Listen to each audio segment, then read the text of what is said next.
hay otra verdad que quiero destacar esta mañana claramente, y es que todo texto bíblico, todo pasaje bíblico, normalmente tiene una interpretación y varias aplicaciones. Tiene una sola interpretación y varias aplicaciones. Bien, quise presentar esas dos puntos importantes porque creo que nos podemos entender si hablamos de eso. Entonces, ¿cuáles son las dificultades que yo tengo en encontrar el verdadero significado del texto que estoy estudiando? ¿Cuáles son las dificultades que puedo encontrar y los peligros también de paso, ¿no? Bueno, yo no creo agotar el tema, tengo como unos 10 tal vez, que vamos a ir tratando de poquito. La primera dificultad que usted sabe, la conoce, es la distancia histórica, filosófica, cultural, social, geográfica, entre el autor y los lectores de hoy en día. ¿Cuáles? También la dificultad literaria, el abismo literario. Esas realidades, no vamos a explayarnos sobre eso porque sería bastante hablar sobre todo eso, que usted las conoce, nos presentan una realidad. No es lo mismo leer un texto de una revista o de un periódico que hoy está pasando, que leer algo que pasó hace miles de años y que para colmo de males no tenemos los originales, ¿ah? Y que para colmo de males son traducciones. Entonces, todo eso crea una situación bastante difícil. ¿Cuál es? Voy a ir planteando alguna alternativa, alguna solución, si quiere llamarlo así. ¿Cuál es la solución o la alternativa que tenemos? Usted debe desarrollar el pensamiento crítico. ¿Qué quiero decir con esto? El pensamiento crítico es aquella actitud que tomamos ante el texto bíblico, colocándonos en el momento en que se escribió. Le voy a dar dos ejemplos muy puntuales. Si usted lee Efesios capítulo 6, donde habla de los amos y habla de los siervos, usted tiene que entender que hoy en día eso no va. Pero en ese momento era aceptable. En ese momento era reconocido, tanto que Pablo no dice que no los atiendan, que los suelten, no. Le dicen la forma en que ellos deben comportarse. Entonces, eso es pensamiento crítico, meterse en el momento en que usted está leyendo, pero trasladándose en lo posible a la época en que fue escrito, para entender el porqué y lo que quiere decir.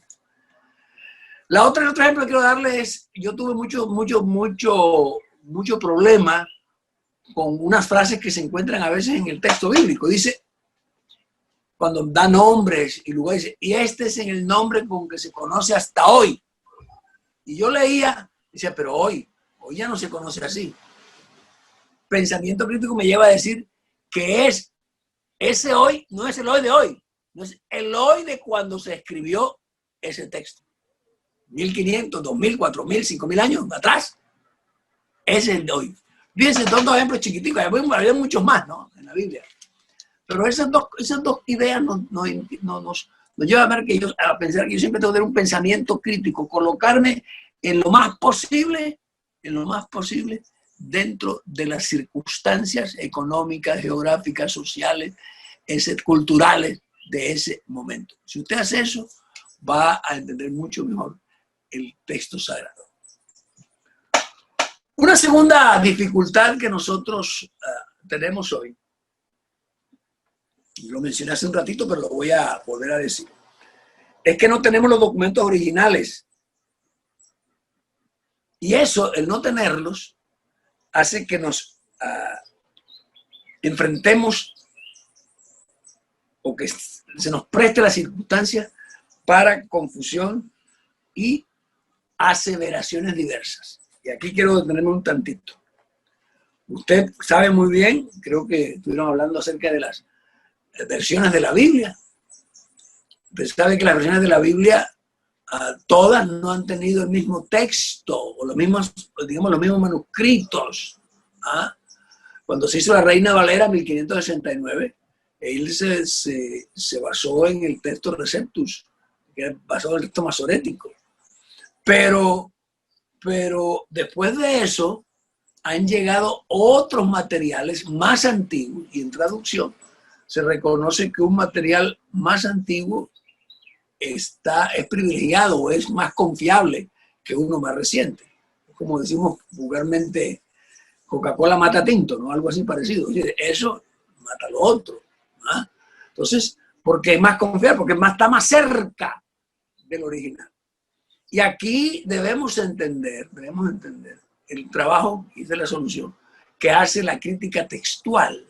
La crítica textual es la disciplina que estudia las diferentes ramas de manuscritos para llegar a lo más cercano a la realidad. Por eso hoy en día usted encuentra que algunos le echan, aquí usamos un término muy coloquial costeño, lavativas, le echan piedras a ciertas versiones.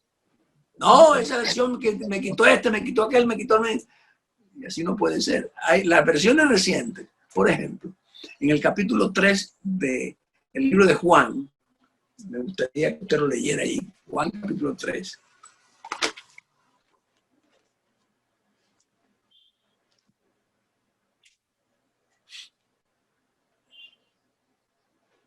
Creo que ahí Juan, a ver si no me falla la memoria de pronto. Así, ahí es. La versión Reina Valera dice, nadie subió al cielo, sino el que descendió del cielo, el Hijo del Hombre que está en el cielo. Hay versiones que no contemplan esa última parte, el Hijo del Hombre que está en el cielo. ¿Por qué? ¿Por qué? Bueno, porque esos descubrimientos que se hicieron no traían esa parte y se supone que ha sido añadida posteriormente. Y así hay muchos pasajes. Yo cité ese por citar uno. Entonces, usted no puede decir, no, es que eso me quitaron lo que tiene la Biblia, ¿no? Y aquí le voy a dar un consejo que más tarde lo voy a mencionar, pero lo menciono de una hora. No le venda su estudio bíblico a ninguna versión. No se case con ninguna versión. Esa enseñanza se la escuché al doctor Luciano Jaramillo en varios talleres de ciencias bíblicas que tuvimos la oportunidad de asistir. Y él decía, y me parece un buen consejo, consulte varias versiones. Y usted que es predicador, tiene la obligación, no la opción, la obligación de estudiar diferentes versiones de la Biblia. Entonces, no aceptemos la primera aceleración. Es que me quitaron, no. Miremos a ver. Muchas de las versiones, al inicio de la versión, que casi nunca leemos, tiene una introducción que nos explican cómo ha sido realizada esa versión, de qué manera fue hecha, y eso ayuda mucho. Le doy un dato adicional. Las versiones actuales, las de equivalencia dinámica, creo que usted sabe qué es eso, normalmente, por lo menos en Sociedad Bíblica, son hechas por comités. No es una sola persona quien la traduce, que fue el caso de Caseros de Reina y Revisión de Cipriano de Valera. Él la tradujo sola y el otro la revisó sola. Hoy en día eso no se hace así. Se hacen comités con diferentes vertientes teológicas para que eso vaya a un equilibrio. Lo que este traduce, lo revisa el otro. ¿No? Se cruzan para que se llegue a uno. Y inclusive hay programas ya creo que es Paratext, se llama, programas de software que ayudan en ese trabajo.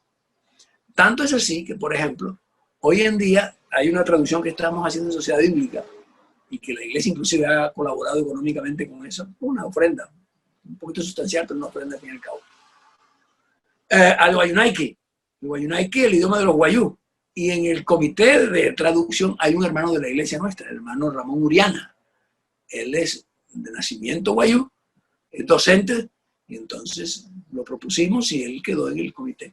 Y él está ahí colaborando con esa. Fíjense, uno del nombre que nunca había habido eso, hoy está colaborando en la traducción. Entonces, eso es importante que lo entendamos. Vayamos a otra dificultad.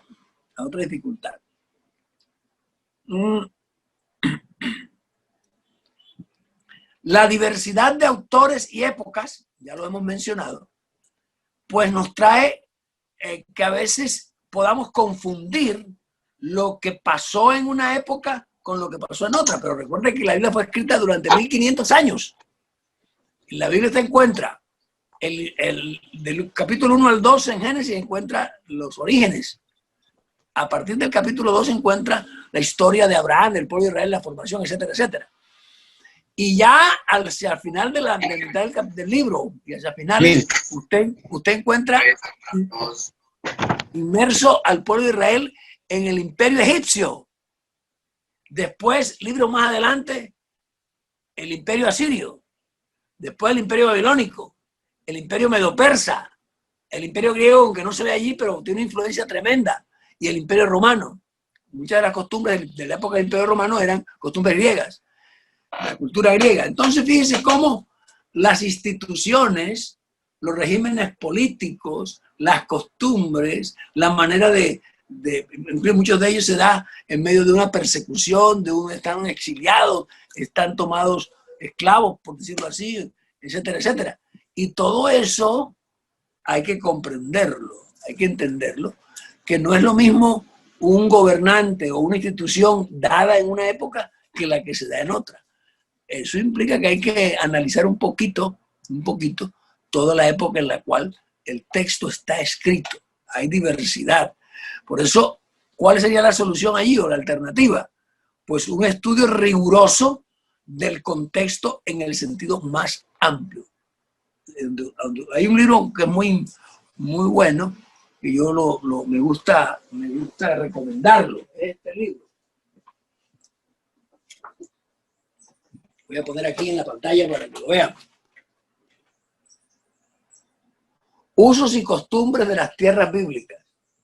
Eso es un libro que ayuda mucho a entender algunas de las cosas, porque uno encuentra pasajes que le son como extraños. Uno dice, ¿y esto cómo es? Bueno, allí le ayuda a entender un poco eso. Bien, una cuarta dificultad que yo puedo mencionar esta mañana es la espiritualización del texto. Vamos a ponerlo en términos concretos. A ver si me explico. La Biblia es la palabra de Dios, o vamos a decirlo más, contiene la palabra de Dios, pero en palabras de hombres. Allá en su curso de introducción bíblica, usted recuerda haber visto lo que es la revelación, lo que es la inspiración, lo que es la iluminación, lo que es la canonización, lo que es la traducción, todos esos pasos para tener su Biblia hoy en día. Pues a veces nosotros llegamos al punto, algunas personas cogen el texto bíblico y no entienden que ese es un texto inspirado por Dios, revelado e inspirado por Dios, pero escrito por hombres. Yo lo digo muy coloquialmente, es la palabra, contiene la palabra de Dios, pero en palabras de hombres. Por eso usted encuentra figuras literarias, por eso encuentra géneros literarios, encuentra poesía, encuentra crónica, encuentra literatura sapiencial, encuentra historia, encuentra cartas, ¿no? Narraciones, fábulas, todo eso, parábolas, porque es así hablamos los hombres. Así hablamos los hombres. Y claro, uno a veces no está familiarizado con esas figuras, pero hay que estudiarlas, hay que entenderlas. Entonces, por eso la Biblia, o el Espíritu Santo, perdón, nos ilumina y nos guía. Pero la interpretación bíblica tiene dos aspectos. Uno, lo que yo hago, que Dios no lo va a hacer. No lo va a hacer. O sea, el estudio, el análisis, con todo lo que usted ha aprendido de interpretación bíblica, de hermenéutica, que no lo voy a decir aquí, todo lo que usted sabe. Y la iluminación del Espíritu Santo para entender la Escritura. Usted recuerda el capítulo 24. Hay dos textos, los voy a citar. Cuando Jesús hablaba con los fariseos, en el capítulo 5 de Juan, les dijo, ustedes no me creen a mí, aunque yo vengo de mi Padre. No me creen al que Él envió. Es unos 35 en adelante, o 37 en adelante. Dice, pero escudriñan las Escrituras, escudriñanlas. Es decir, hagan el trabajo. Ahí está. Hagan el trabajo, escudriñenlas. Porque ustedes dicen que ellas tienen la vida eterna. Pero cuando ustedes las escudriñen, se van a dar cuenta que ellas dan testimonio de mí. Eso dijo Jesús a ellos, ¿no? Pero en el capítulo 24 de Lucas, usted encuentra que cuando los discípulos, los otros que quedan en Emaús, se encontraron con él y no entendían quién era él, dice la palabra que era necesario que se cumpliese todo lo que de mí está escrito en la ley, en los profetas y en los salmos, las tres partes del Antiguo Testamento. Ley, profetas anteriores y posteriores, que en nuestra Biblia está en la parte histórica, y los profetas, y los salmos, que es el principal libro de los escritos. Todo lo que está escrito de allí. Dice, y les abrió el entendimiento para que comprendiesen las escrituras. Ahí están las dos cosas. Hay que analizar, hay que escudriñar, hay que trabajar en el texto, pero tenemos que depender también de la iluminación del Espíritu Santo para entender la palabra de Dios. Eso es fundamental en la interpretación bíblica. Hay algunos, lamentablemente, que ya esto casi no sucede, pero antiguamente era mucho, no, ¿para qué estudiar? Yo oro al Señor y el Espíritu Santo me ilumina y me muestra lo que es. Sí, pero tú tienes que hacer tu trabajo. Ahí hay palabras, ahí hay frases, ahí hay modismos, ahí hay circunstancias históricas, hay muchas cosas que tú tienes que analizar y estudiar para que puedas entender la palabra de Dios. Yo hago mi parte y Dios no la va a hacer, pero Dios hace la suya y esa yo no la puedo hacer. Perdón, tomo un poquito de agua. Otra dificultad o peligro es poner a decir a las escrituras lo que yo deseo que digan. Es muy común que uno, su doctrina, que la tiene bien aprendida, quiere encontrar en todo texto apoyo, soporte para esa doctrina. Y eso no es una buena práctica, porque eso casi que está utilizando lo que se llama el método dogmático, que no es recomendable bajo ningún punto de vista. Entonces, se intenta poner a decir a la Biblia lo que no está diciendo en ese texto. Pues sabemos que la doctrina que tenemos es la verdadera, eso no hay duda. Pero eso no me debe llevar a mí a poner a ver en textos lo que no está diciendo el texto. Entonces, yo tengo que tener mucho cuidado para no entrar eso. ¿Y cómo logro yo equilibrar eso? Pues hacer un estudio riguroso, sin prevención del texto. Sin prevención. No debo poner a decir antes, no debo torcer el pescuezo a las escrituras. Poder decir, no. Hágalo un estudio totalmente riguroso. Que yo sé que el Espíritu Santo le va a guiar a entender y a comprender lo que la palabra de Dios dice. Tampoco podemos nosotros estar atacando a todos. Mire que no. Hay que dejar que la palabra hable, que ella hable por sí misma. Hay otro peligro que este sí es bastante, casi que común. Perdonen que están viendo plátanos y guineo maduro por ahí. Perdonen, mis hermanos. Bueno, mire. Quiero esperar que pase porque lo quiero decirle muy importante ahora. Parece que se me partió aquí en la puerta. Aquí en la planta, enfrente de la casa. Bueno, la Biblia es un libro de principios y no de prácticas. Es muy fácil que uno confunda una práctica con algo que tiene que hacer. Pero la Biblia no da por sentado que todo lo que se hace allí es lo que hay que hacer. Son los principios los que son eternos. Esos no cambian. Le voy a dar un ejemplo bien clarito. Me gusta a mí citar cuando hablo de estas cosas. Usted encuentra en el capítulo 1 del libro de los Hechos la manera en que reemplazaron, y no es menor, reemplazaron a Judas por Matías. ¿Cómo lo hicieron? Por suertes. Pero no es la única práctica que uno encuentra en la Biblia. Uno encuentra que Moisés, cuando eligió a los que le iban a ayudar a él a juzgar al pueblo, los nombró él. Tenía un perfil que le recomendó Jetro, y entonces él, de acuerdo al perfil, le escogió a las personas. Más o menos como nosotros tenemos los nombramientos en la iglesia hoy, ¿no?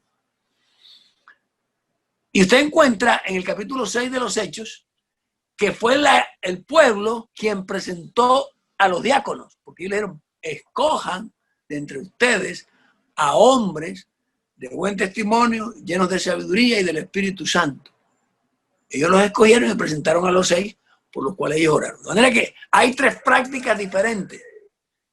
¿Cuál es la práctica aconsejada? Hoy en día no nombramos a los pastores por suerte, ni más faltaba. No, por suerte. Creemos, y es la enseñanza, creemos que el Espíritu Santo guía.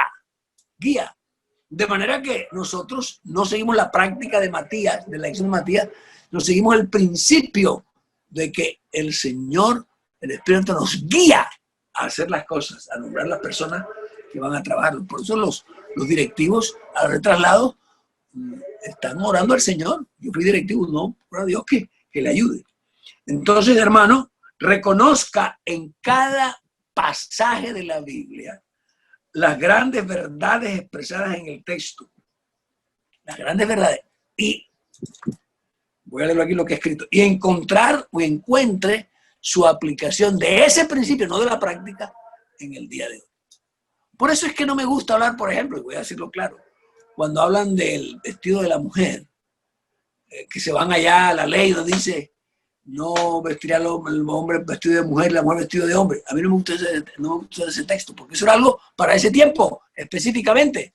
Me gusta más bien el capítulo 2 de Timoteo, donde dice que la mujer debe vestir con principios de decoro, de pudor, de no ostentación. Ahí están los principios.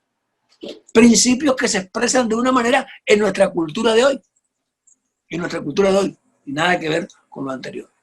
Por eso es importante que uno entienda y comprenda. Si fuéramos a tomar la cosa de la práctica, tenemos que vestir con las mujeres con unos balandranes hasta el pie y qué sé yo. Pero nosotros no creemos en eso. Creemos que son los principios bíblicos que se expresan en una forma determinada, en una cultura.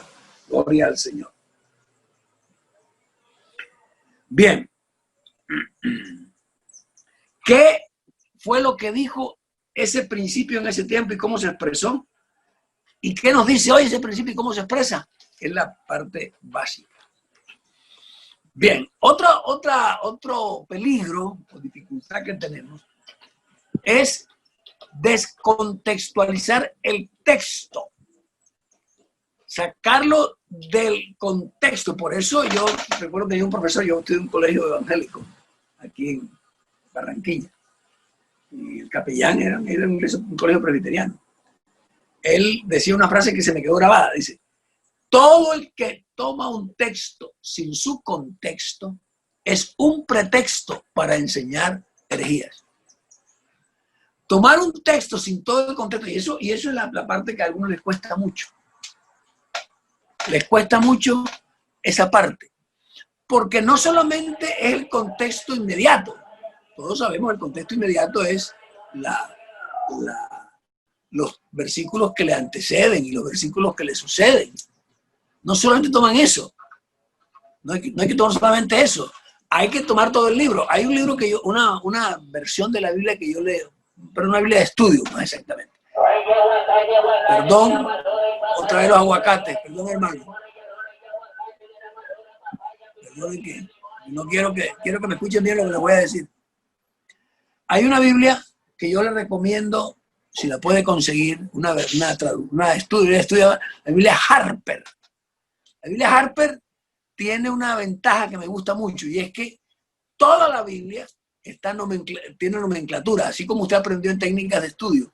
El uno romano, la A mayúscula, el uno arábigo, la A minúscula.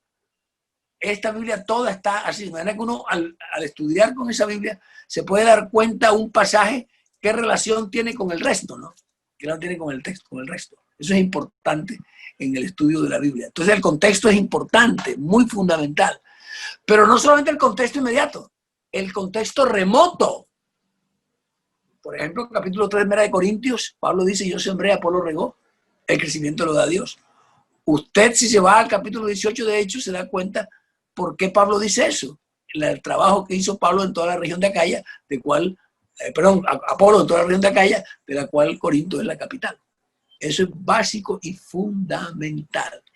Hay que estudiar el texto y el contexto, no solamente remoto, No solamente inmediato, sino el remoto también. Eso le da una visión de todo el texto. Claro, eso toma tiempo, eso toma trabajo.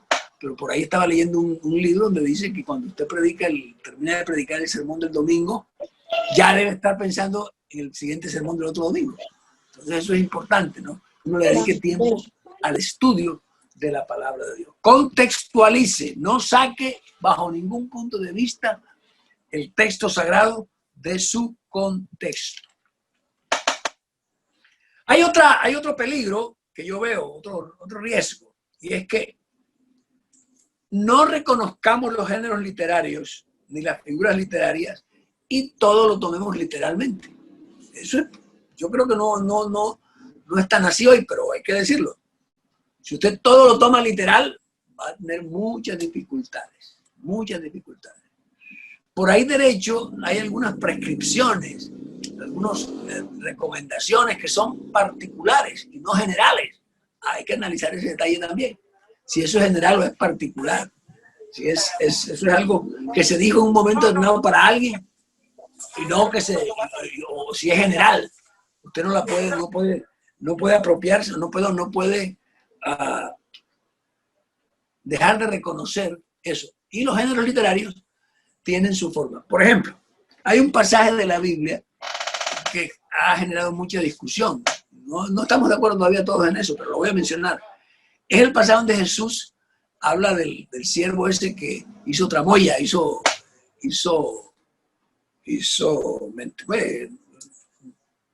engaño, por decirlo así. Le dijo al que debía tanto, pon tanto, a otro menos, tal. Y entonces Jesús dice, aprende de los hombres del mundo, que son sagaces, tal. A mi manera de ver, no digo que es lo último, pero a mi manera de ver, esa es una ironía. Una forma de decir, háganlo para que vean, háganlo. Usted sabe la ironía de lo que es, ¿no? Se dice una cosa, pero se quiere decir otra. Entonces, no digo que es la interpretación última, pero me da la impresión que esa puede ser una buena interpretación del texto. Entonces, otra figura, la hipérbole. Si tu ojo te fuera ocasión de caer, sácalo. No vamos a sacar los ojos. ¿Cuántas personas en la iglesia no hacen lo que dice ahí? Y cometen, ¿no? Pero no es que saquen los ojos. Es una hipérbole, una manera de decirlo en forma muy exagerada. Entonces, ya decía otra figura, no voy a hablar de ella porque ustedes ya estudiaron eso, pero siempre hay una forma de mirar esas figuras y esos géneros literarios. La poesía tiene su forma de expresar las ideas, una forma bella, y no podemos tomar al pie de la letra todo lo que la poesía dice, sino es muchas metáforas, ¿no?, que están tratando de expresar una idea. Y vamos con las dos últimas dificultades para permitir que pregunten algunas cosas, porque han estado muy callados. Una dificultad es que cuando leemos las promesas de la Biblia, nos queremos apropiar de todas ellas. Y todas las promesas no son para nosotros. Cuando yo era niño, cantábamos un coro que ya no se canta, decía, 34,000 promesas mías son, 34,000 promesas mías son. En la Biblia yo las leo y yo sé que es la verdad, 34,000 promesas mías son. Yo no sé quién las contó, pero así las haya contado, todas no son mías, porque en la Biblia hay promesas para el mundo, el mundo en general. Hay promesas para los judíos, hay promesas para la iglesia y hay promesas particulares. Usted cuando estudia la Biblia tiene que entender esa promesa, si es general, si es para la iglesia, si es para esa persona en particular o si para ver si la puede apropiar. Yo le recomiendo, porque no es de las cosas más difíciles, no difíciles, pero no son tan fáciles de estudiar.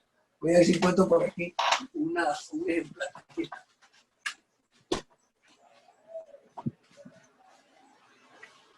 La Sociedad Bíblica ha sacado esta Biblia que llama Biblia de Promesas.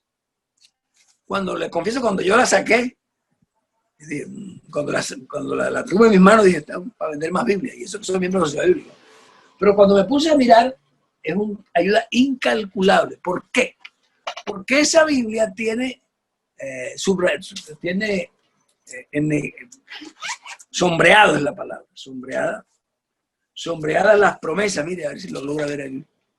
Aquí tiene sombreada la promesa. Y esa promesa viene con un comentario, un pie de página, diciendo para quién es. Y, ojo con esto, muchas promesas tienen requisitos.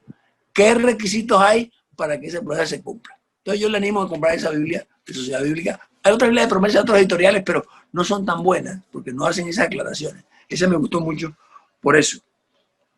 Entonces hay que contextualizar cada promesa. Por ejemplo, hay una muy común: cree en el Señor Jesucristo y serás salvo tú y toda tu casa. Eso lo cita la gente, pero eso no fue para nosotros. Eso fue para el carcelero de Filipos, que trajo la familia y estaban escuchando lo que estaba pasando allí. Entonces eso usted no se puede apropiar de los hermanos, pues paran. Mano, yo creo en la promesa, creen. Eso no es para usted. Eso es para ellos. Si el otro no cree, no se va a salvar. No porque tú creas, ellos van a ser salvos. No. Eso pasa con la Escritura. Bien, la última dificultad, ya se la mencioné, pero la voy a ratificar, es casarnos con una versión de la Biblia. Que nos gusta esa versión y nosotros la estudiamos, la tenemos y eso pues nos llena de gozo y alegría, y si de pronto vemos otra versión ya parece que no está dentro de lo correcto. Bien, creo que hasta aquí las dificultades para después entrar en la segunda parte. ¿Preguntas, comentarios? Amén, hermano Celestino. Muy buena exposición. Entonces, los hermanos que tengan preguntas, pueden levantar la mano y dándole participación. Estaba, hermano, una pregunta para hermano Celestino es mía, la persona. ¿Cómo entender o qué figura está Génesis capítulo 3? ¿En cuál parte? ¿En qué versículo? El pasaje. Todo el pasaje. Sí, o sea, uno lo lee y a veces entiende una cosa, es Y a veces otra. entiende otra. ¿Usted qué entiende? A ver, oriente, porque no sé. O sea, de pronto uno lo toma literalmente, que el hombre comió una fruta, es una figura literaria. Eso me refiero, hermano Celestino. Usted se refiere a comer el fruto prohibido. Exacto. Entonces, si eso es una figura literaria o es algo literal o cómo. Bueno, le voy a decir algo de una vez. Hay muchas personas que tienen el método alegórico. Entonces, ven en cada pasaje una alegoría. La Iglesia Católica utiliza mucho esa metodología de estudio bíblico. Nosotros no lo usamos. Siempre he creído que eso es un hecho real. Que Dios los colocó en el huerto del Edén, que les prohibió comer de ciertos árboles, comieron. Yo siempre creo que es algo real. Porque eso tiene una enseñanza, ¿no? Por supuesto. La desobediencia del hombre, y luego como Dios le prometió el Salvador, etcétera, etcétera. No, la verdad nunca lo he tomado como una figura porque me parecía un poco forzado y entraría en la alegorización. Y la Biblia no es que no tenga alegorías, pero las alegorías están escritas y dicen, esto es una alegoría. Por ejemplo, usted lee la del buen samaritano, le ponen a cada cosa un asunto. Los 2 denarios que dio era salvación y sanidad, que este era aquel, que era el otro, las cinco piedras de David, las 5 letras del nombre de Jesús. Nosotros no podemos estar predicando eso, porque eso es alegorizar el texto bíblico. En este caso, honestamente, siempre he creído que es un pasaje, una historia, que se nos narra ahí, pero que tiene un fondo del rescate de Cristo por nosotros. Está prometido en el versículo 15, ¿no? Ahí está prometido. Bueno, hermano Celestino, nos preguntan cuál fue la Biblia que el hermano nos recomendó, la primera. De Harper.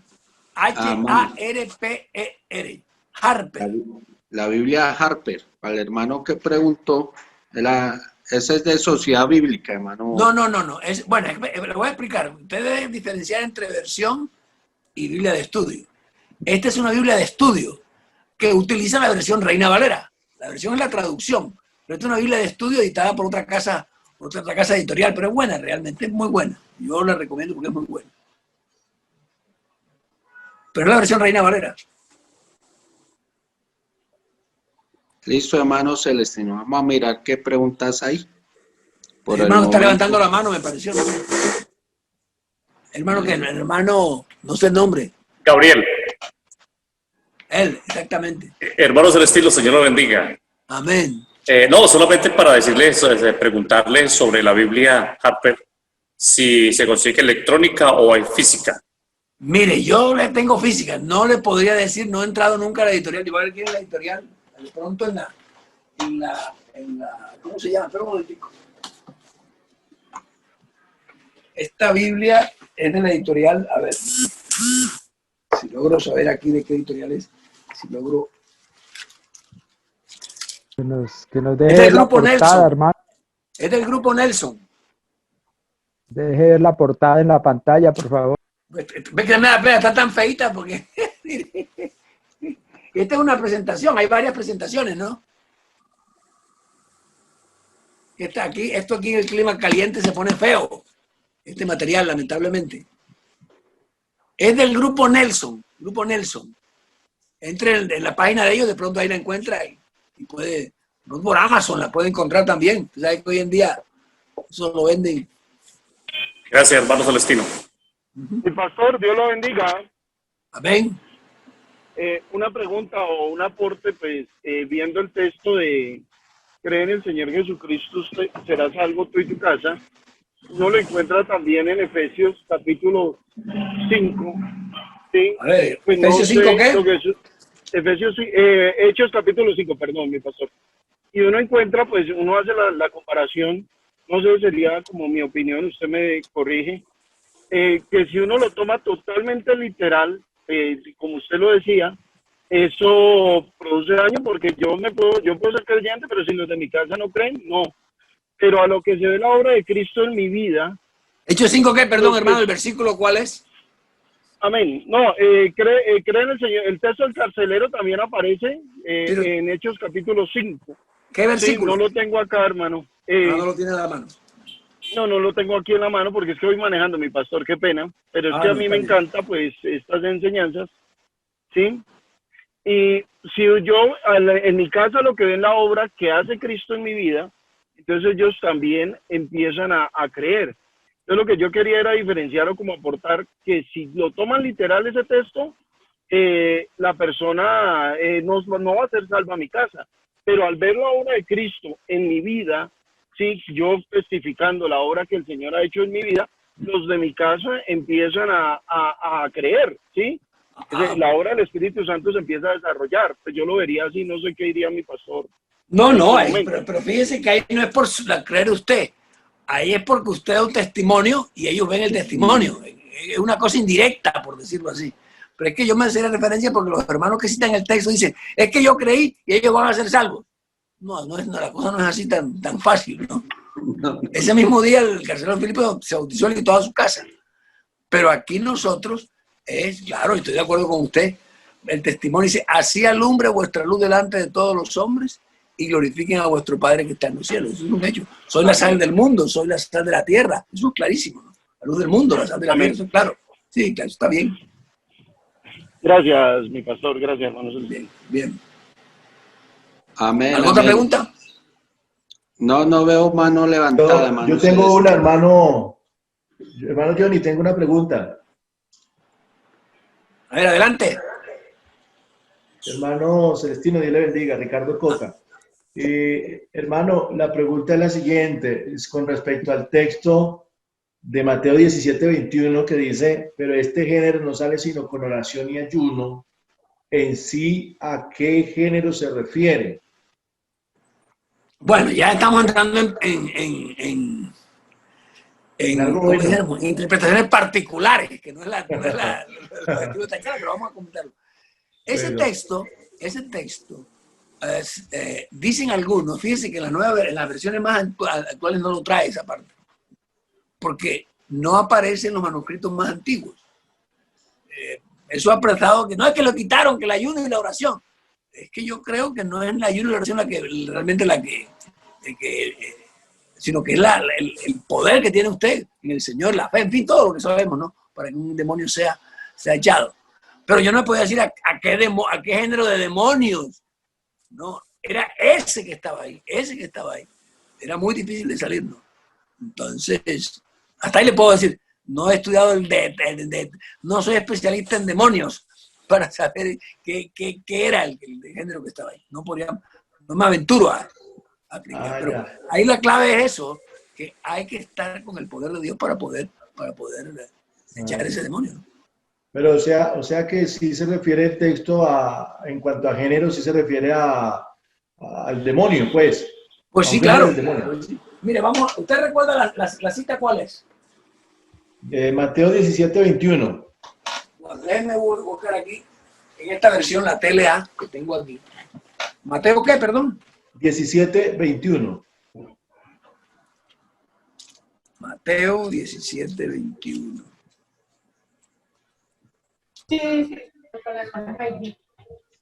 Dice: porque ustedes no confían en Dios, les aseguro que si tuvieran una confianza tan pequeña, no, eso no está ahí. Ah, no, perdón. Mire cómo lo dice esta versión, mire. Versículo 21. 21, pero voy a leer un poco antes, vamos a leer el contexto. Versículo 18. Jesús reprendió al demonio que estaba en el muchacho y lo obligó a salir. El muchacho quedó sano. Poco después los discípulos llamaron a Jesús aparte y le preguntaron: ¿por qué nosotros no pudimos sacar ese demonio? Jesús le respondió: porque ustedes no confían en Dios. Les aseguro que si tuvieran una confianza tan pequeña como un grano de mostaza, podrían ordenarle a esa montaña que se moviera de su lugar y los obedecería. Nada sería imposible para ustedes. Ahí no menciona nada de género y ayuno, ¿cierto? No dice nada de eso. ¿Cuál es la Dios habla hoy? Dios habla hoy. La tengo aquí. Lo que uno hace cuando pues va Mateo 17, 21.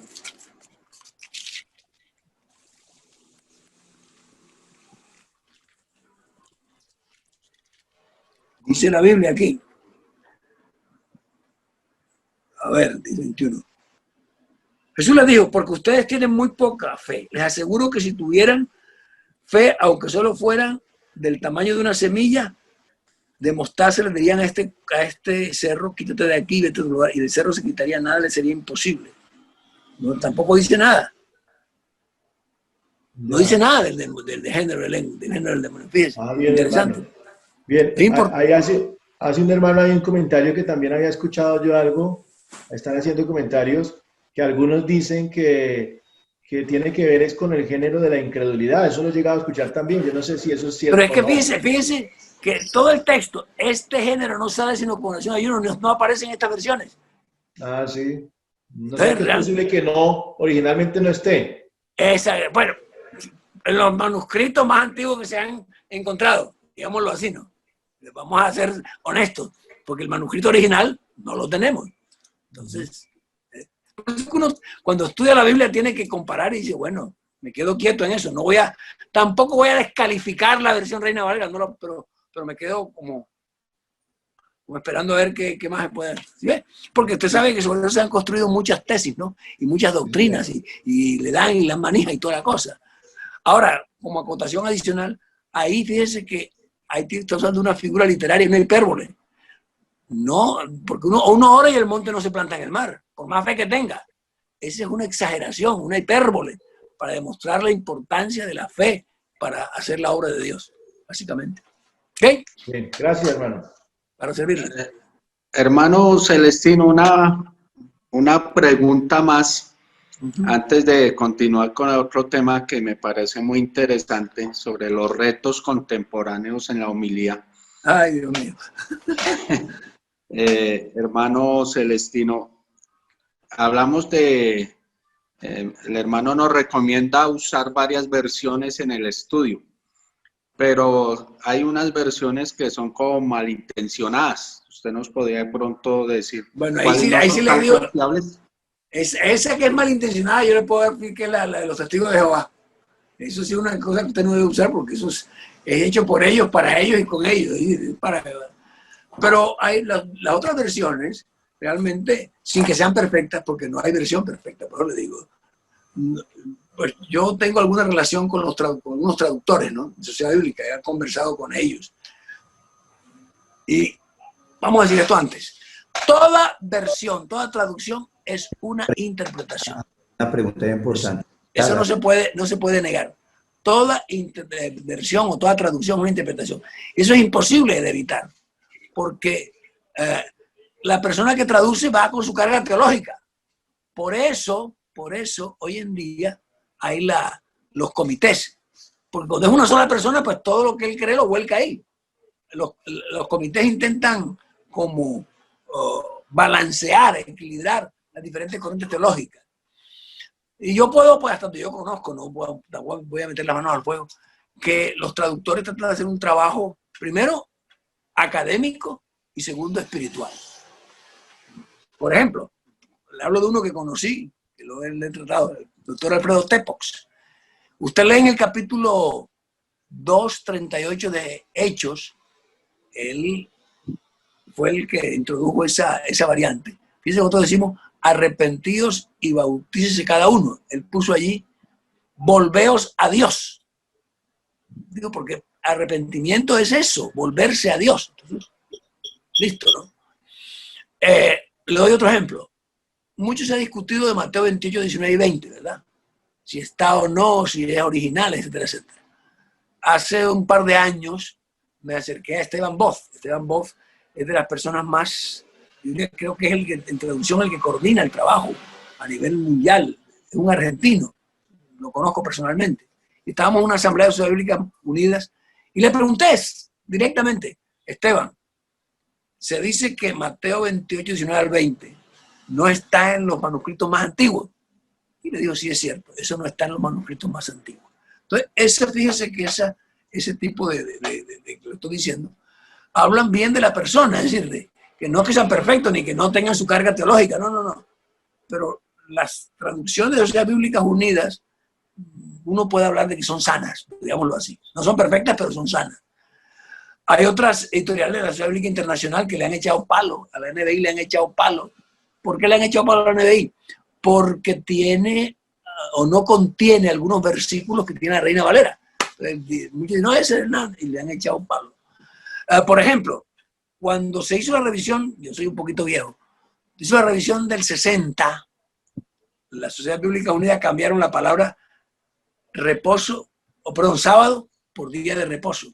Los adventistas pusieron la mano en el cielo, el grito en el cielo, perdón, porque les estaban quitando parte de su doctrina. Entonces, por eso usted nota que la revisión dice abajo, aquí equivale a sábado. Fue la solución para llegar a un equilibrio. Cuando se salió del 95, la revisión del 95, muchos de los versículos que hablan del Espíritu Santo le quitaron la mayúscula a Espíritu y lo pusieron en minúscula. Los del Movimiento Misionero Mundial pusieron el grito en el cielo, porque le estaban quitando parte de en lo que ellos basaban su doctrina. Entonces, todo eso para decirle, pues, cómo se maneja esto, y que sea perfecto, se intenta de que no sea, pero versiones como la de los bautistas, los testigos de Jehová sí son malintencionadas. Uno puede coger y se da cuenta que le han quitado. Y lo ponen a decir, por ejemplo, Juan 1:1, en el principio era el verbo, y el verbo Dios era un Dios. No era Dios, era un Dios. Ese un ahí es fundamental para su doctrina de que Jesucristo no es Dios, ¿no? Entonces, ok, bien. Creo que hasta ahí le puedo decir. Gracias, hermano Celestino. Ahí unos minuticos para unos tips, si tiene. Acerca de Johnny, una pregunta en el chat, si quiere hacerla, hermano Johnny. Léala, hermano William, que no la alcancé a ver. Hermano Celestino, hay una pregunta acá en el chat diciendo, según Reina Valera 1960, en Apocalipsis, el capítulo 18, bueno, hay dos textos, dice que si la Biblia no se le quita ni se le pone, ¿cómo se explican estos dos versículos? Yo testifico a todo aquel que oye las palabras de la profecía de este libro, si alguno añadiere a estas cosas, Dios traerá sobre él las plagas que están escritas en este libro. Y si alguno quitare de las palabras del libro de esta profecía, Dios quitará su parte del libro de la vida y de la santa ciudad de las cosas que están escritas en este libro. ¿Cómo podemos explicar esos versículos, mi hermano? Eso es muy complicado porque ¿cuál es el original de Apocalipsis? ¿Quién lo tiene? Nadie. Nadie. Es decir, ¿cómo me van a decir a mí que si unos versículos que están en Reina Valera no están en otra, porque simplemente lo hicieron por encontrar un manuscrito más antiguo? Reina Valera, que es el masorético del Textus Receptus, es el libro original. No, no lo es. No lo es. Ahí lo que hay que tomar es el sentido de lo que dice la Biblia. No podemos quitar lo que la Biblia enseña, pero lamentablemente, por algo que solo Dios puede explicar, no tenemos los originales. Ah, si tuviéramos los originales, maravilloso sería, ¿no? Pero como no los tenemos, hay que echar mano de la crítica textual para tratar de encontrar cuál es el texto más cercano al original. Pero no lo tenemos. Entonces, como decimos coloquialmente, cójame el trompo en esa uña. A ver cómo le hace usted. Es difícil, ¿verdad? Claro, los que quieren defender Reina Valera dicen, pero ¿quién dijo que Reina Valera fue la primera traducción? Hay muchas traducciones anteriores a Reina Valera, muchas.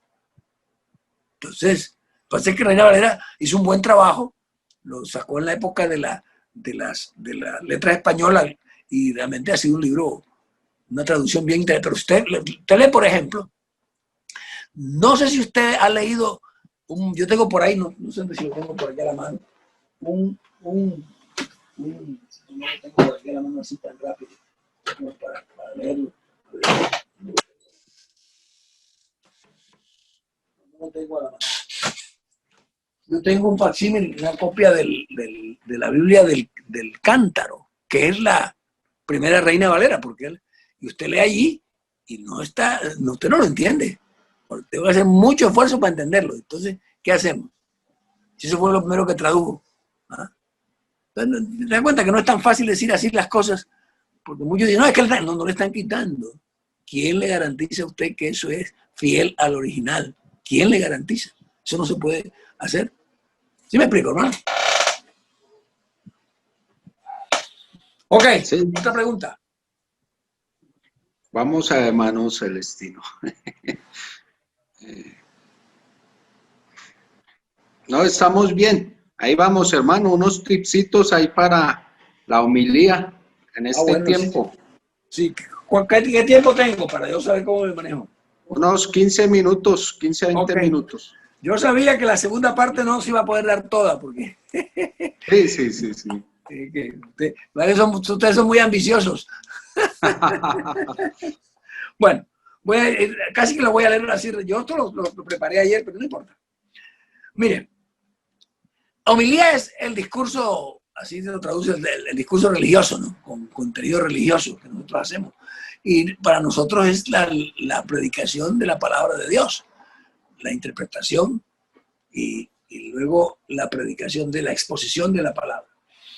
Hay retos que tenemos al predicar. El primero es que usted no le dé a la palabra de Dios el valor que tiene. Y se pare en el púlpito a echar historias, a echar cuentos, testimonios, y no trate de explicar la palabra. ¿Sí recuerda el pasaje de Esdras capítulo 7, versículo 10? Esdras había preparado su corazón para inquirir, para obedecer y para enseñar. Tres aspectos importantes. Estudiar, que es inquirir, obedecer y así poder enseñar. Entonces, dele a la palabra de Dios todo el valor que ella tiene al predicar. No la tome como algo, hay unos que hacen algo que me parece francamente maluco, feo, por no decir que es una ofensa al Señor. Y es que leen un texto de la Biblia y luego se ponen a hablar de cualquier otra cosa menos de lo que dice el texto bíblico. Entonces, ¿para qué lo leyó? No lo leí para hablar de lo que quiera. Ahora piense que la gente va allí a escuchar la palabra, no sus historias y sus cuentos. Eso tiene un segundo punto y es que a veces se estudia la Biblia superficialmente. Usted no puede como predicador estudiar superficialmente la Biblia. Ahora, no solo estudie para predicar. Usted debe tener un estudio bíblico personal. Es como ir tomando, digamos, se va abasteciendo.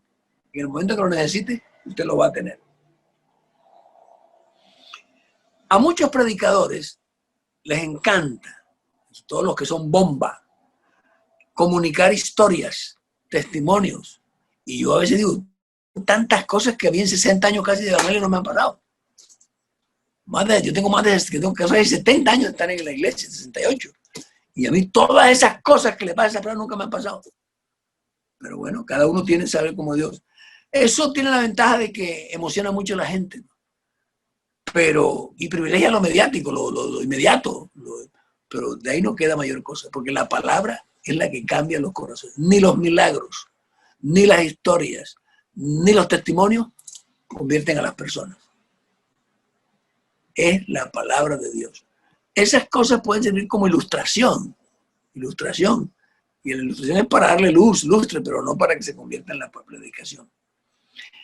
Hay un pecado que llamo pecado homilético, y es predicar sobre textos que no entiendo. Y decir cualquier cosa. No. Si no lo entiende, no lo predique, déjalo quieto ahí. Llegará el día en que lo entenderá y lo podrá predicar. Hay otro pecadillo, que es ser teólogos de concordancia. Usted no puede cometer ese error, usted está crecidito. La concordancia es un listado de palabras, de versículos, perdón, contiene una palabra.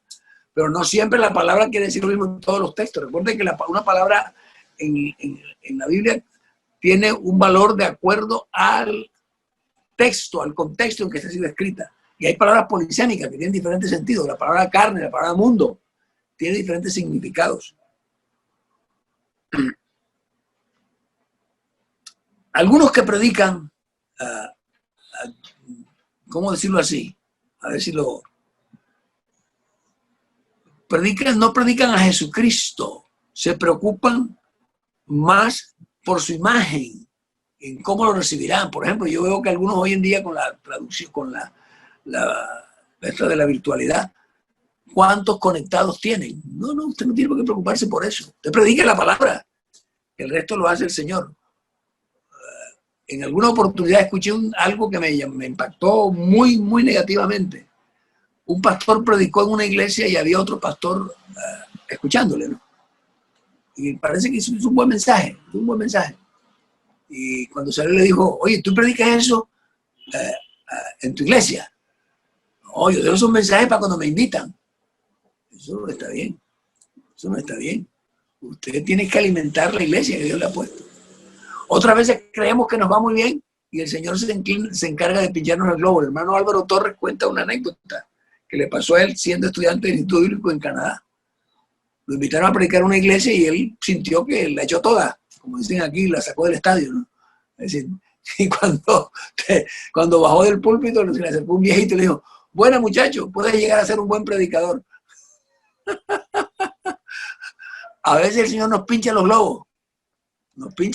Qué bueno que nos preocupemos más por predicar a la gente, amar a la gente, y no tanto por la imagen o lo que nosotros creemos. Recuerde, y esto es una de las cosas más difíciles, un reto bien serio, que usted predica ante gente que conoce la palabra y otros que no conocen nada. Hay gente ahí en su congregación que se han comido literalmente 5 y 10 mil mensajes en su vida cristiana, y otros que es la primera vez que escuchan la palabra. Entonces usted tiene que ver cómo equilibra. El hermano Eliseo siempre hacía referencia a eso. Cómo equilibra el sermón que sea para unos y sea para otros. Otro problemita es que se pasa de largo de la interpretación. Leemos el texto y pasamos a la aplicación de una vez. Eso es falta de respeto con la gente. Usted no puede pasar de la lectura a la aplicación. Usted tiene que explicar el texto, interpretarlo y explicarlo.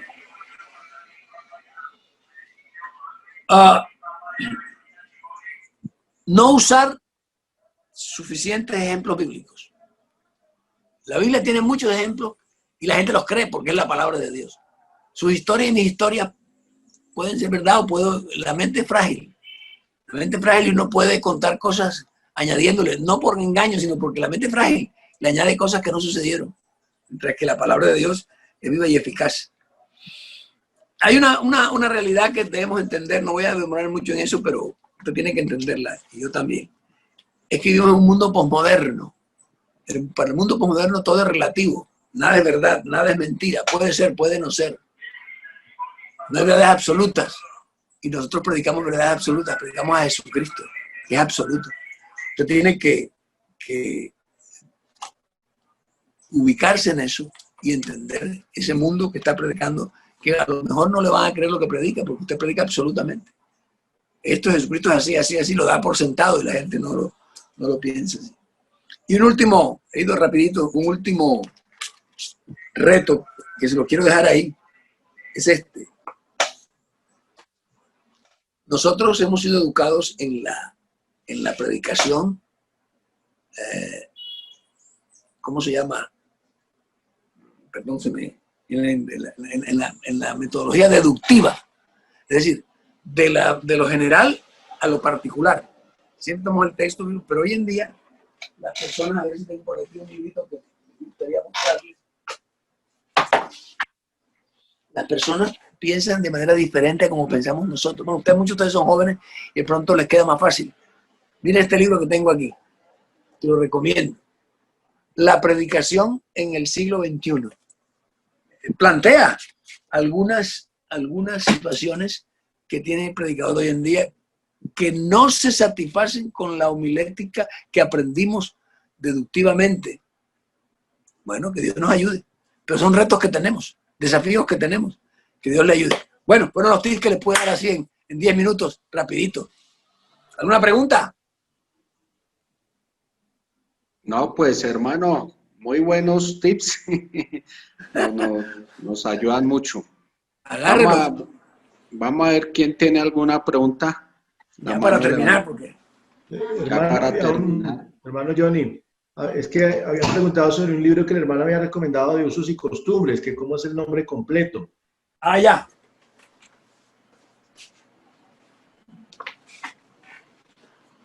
Usos y costumbres de las tierras bíblicas. Ahí está el autor y todo. Fred White. Listo, amén. Usos y costumbres de las tierras bíblicas. Bueno, el tiempo ha avanzado. Nosotros acabamos este tiempito. Es día de... Casi hora y media. De ayuno, de oración y de estudio bíblico. Una Agradecerle, pregunta. hermano Celestino, su tiempito. No, señor. Estamos para servirles. Y esto, Una pregunta, hermano Johnny. una pregunta ahí, hermano Celestino. Pregunte, Dígame. hermano. Dios le bendiga, Diga. hermano Celestino. Diga. Hermano Johnny, Dios le bendiga a los compañeros. Un placer. Hermano Celestino, normalmente nosotros manejamos 3 clases de sermones, digamos a nivel general, el expositivo, el textual y el... Temático. ¿Qué fue el otro? Gracias. Usted dijo algo muy bonito. Estamos en un tiempo posmoderno. Según su experiencia, ¿cuál sería el que más se adapta? Así rápidamente. Bueno, yo hace años cambié. No es que no predique temáticos. No, ni estoy en contra de eso. Pero yo más que todo predico sermones expositivos. Me gusta el sermón expositivo. No diciendo que tiene que hacerlo siempre, no. Pero es que el sermón expositivo tiene una ventaja, que le permite a usted explicar la Biblia de adentro. Porque una de las cosas que pasa en el sermón, en esto de la predicación para la gente hoy en día, que no es inductivo y no deductivo, es que uno puede, con el sermón expositivo, dar aplicación enseguida, ¿me entiende? No tiene que dejar la aplicación al final del sermón, que es lo que regularmente hacemos. Vamos a la introducción, vamos al desarrollo y vamos a la aplicación. No, usted puede ir explicando y puede ir aplicando. Eso hace muy dinámica porque es que la gente hoy en día piensa en red, ¿no? Usted sabe, piensa aquí, allá, por todo el tiempo. Entonces, eso pues, le permite eso. Me gusta mucho el expositivo, realmente. Una pregunta, Gracias, hermano. Aunque hay que decir Gracias. que el temático se presta mucho para predicar doctrinas. Eso hay que decirlo también. Gracias, hermano Celestino. Hermano Gracias. Celestino. Dígame. Hermano Celestino, es que es una cosita que tengo aquí, me ha dado vueltas hace días y quiero aprovecharlo. Espero no parezca una cuestión como infantil, pues, no sé cómo decirlo. Es que, hermano, yo me he preguntado, no sé si usted que ha estado con los de sociedades bíblicas y gente del mundo que está en esto de traducciones y demás, no sé si habrá alguna razón que hayan encontrado de por qué Dios no permitiría que los manuscritos originales estuvieran. ¿Habrá alguna razón o no? Bueno, le voy a contestar lo que dijo Esteban Boz una vez, porque yo no tengo una razón, pero le escuché a él esto, dijo, esto es un pensamiento mío, no es que sea así. Dijo él, yo creo que si nosotros hubiéramos encontrado los manuscritos originales, le habríamos hecho un altar. Y Dios no quiere que nada sea glorificado sino Él. Ya, eso dijo bien. él. Pero Gracias. eso es una postura, no quiere que es la verdad. Pero es una posibilidad, ¿no? Porque Dios no permite ciertas cosas porque nos conoce. Bueno, sí, señor. Bueno, gracias, hermano Celestino. Muy buena Señor, respuesta. Para servirle, saludo a su supervisor, hermano Juan Carlos, mi amigo, Amén, con gusto. discípulo. Su discípulo. Bueno, vamos Sí, a fue mi terminar asistente, con fue mi oración. asistente cuando comenzó el Vamos a ministerio. orar por hermano Celestino, Hombre, su familia. sabe que sí, oren por mí, que me está mordiendo un poco la gastritis. Oren por mí, les agradezco ese pago, una oracioncita ahí de paso. Amén, amén. Bueno, le va a pedir al hermano Pedronel, que está con nosotros, que haga esta oración muy especial. Agradezco al hermano Celestino su tiempo, su estudio, su enseñanza. Ha sido muy excelente, muy edificante. Espero haber colmado las expectativas, ¿no? Sí, sí, sí. Y esperamos pronto, más adelante, que podamos volver a tener. Estamos para servirles. Amén. Vamos a orar por hermano Celestino. Entonces, hermano Pedro, dirija esta oración. Amén. También le agradezco al hermano Celestino, un gran amigo y mi maestro. Pero en él pasas. Claro, lo conozco de años. Sí, señor. Ya peinamos canas, ya peinamos canas. Gloria a Dios, sí, señor, así es. Vamos a orar, vamos a decirle al Señor que Él ha sido tan bueno, tan misericordioso, tan bondadoso, que Él obre. También les pido que oren por mí, me he sentido un poquitico como de la sinusitis, un poquito quebrantado, para que ustedes oren también en mi favor. Pero el Señor prometió escuchar nuestra oración. Dice la Biblia, clama a los justos y el Señor nos oye. Vamos a invocar el nombre del Señor Jesús, dándole gracias al hermano Celestino, sí, por estas enseñanzas tan bonitas. Señor Jesús, te damos gracias, oh Dios Todopoderoso.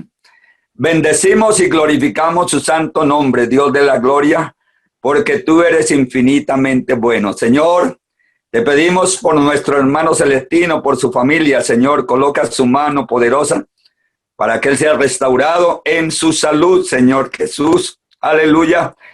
Tú que todo lo puedes, Señor, tú que eres bueno, Señor, tú que respondes a nuestros ruegos, a nuestras súplicas, a nuestras peticiones, Señor Jesús. Gracias te damos, oh Dios, gracias, oh Dios. Aleluya. Solo, Señor, por su misericordia, aleluya. Conforme a su misericordia, obra, extiende su mano, Señor, para obrar, Señor, sanidad en nuestros cuerpos, en el nombre de nuestro Señor Jesucristo. Amén y amén. Gloria a Dios. Dios le bendiga, mi hermano. Aleluya. Amén, amén. Dios lo bendiga, hermano Celestino. Hermano Celestino, Dios lo bendiga. Amén. Gracias a ustedes por la invitación.